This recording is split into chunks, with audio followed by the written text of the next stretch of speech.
We finally got a look at the proposals coming out of the House Workforce and Education Subcommittee on changes to the higher ed landscape.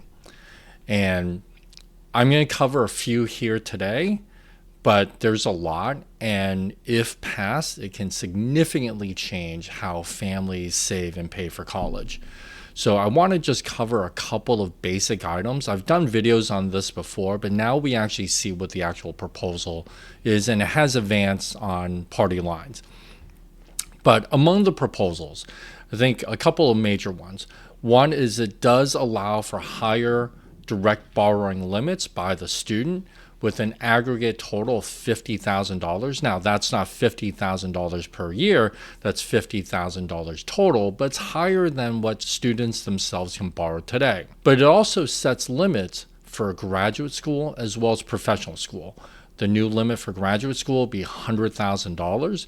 The new limit for professional degrees such as medicine, law, vet, things like that is $150,000. Now, which you might think is a lot, except that there are medical schools that cost almost $100,000 a year. And so if you can only borrow a total of $150,000, that's not going to go very far.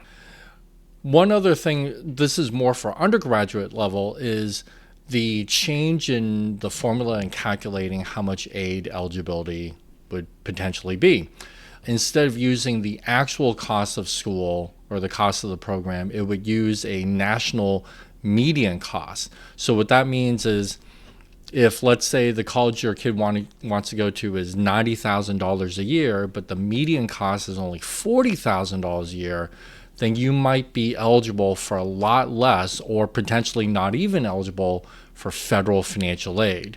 Right now, you can still get financial aid with the school's own money. Okay, so there's been, we'll see how that part plays out. But as far as getting federal aid, probably not as much, if any, would be there in that hypothetical example. Another proposal would be the Pell Grant eligibility. And so this is something that I've actually talked about before. There's been articles done on this, and financial aid people really hate this thing, this notion of the Pellionaire.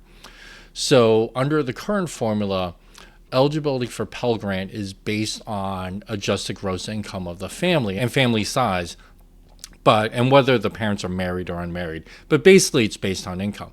So that means if your income is low, but you have a ton of assets, right? You have millions of dollars sitting in the bank, but for whatever reason your income's low, then you could still qualify for a Pell Grant. The intent was to help low-income families, but the rules don't really read that way because there are strategies for high-income families to lower their income while still having a lot of assets and qualifying for Pell.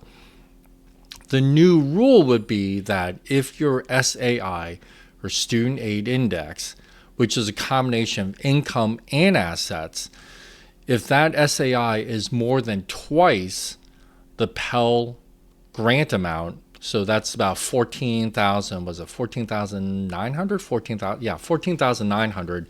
So if your SAI is higher than that, then you just would not qualify for Pell regardless. So even if your income was low, but you had a lot of assets, so therefore your SAI is higher, you would not qualify for Pell Grant. We'll see how that goes. In some ways it makes sense. In other ways, it opens up other opportunities for planning. But probably the biggest one that's going to catch out a lot of families is changes in the PLUS loan.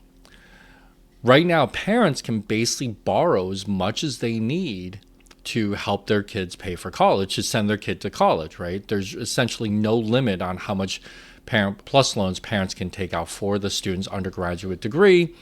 And PLUS loans currently really don't have any kind of credit underwriting criteria. So credit score doesn't matter, income doesn't matter, what have you. The proposal calls for an aggregate limit of $50,000 for PLUS loans. Not $50,000 per year, it's $15,000 total. And if you look at the cost of college these days and how much parents borrow on PLUS loans, especially at these higher priced private schools, $50,000 isn't going to go in a blink. That is going to force some hard choices on families whether they're going to a more expensive private school or versus the in-state public. Because even out-of-state publics, the tuition prices are as high as some of the priciest private schools.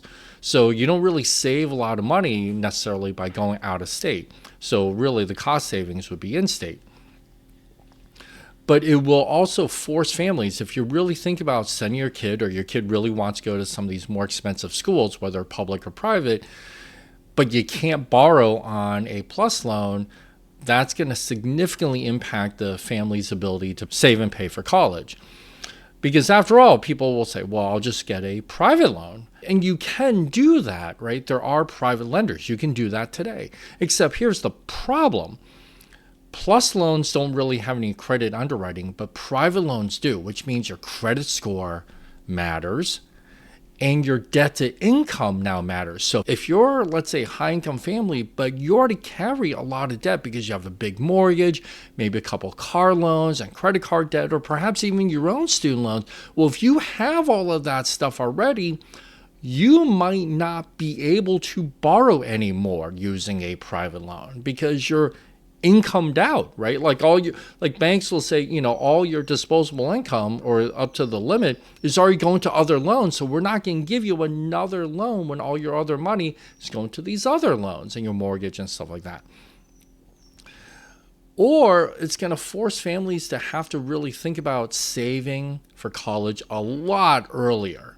And as it is, I don't know how feasible that really is for a lot of families, because whether you're a high-income family or low-income family, a lot of families now have a hard time saving to begin with. We see that in broader economic data.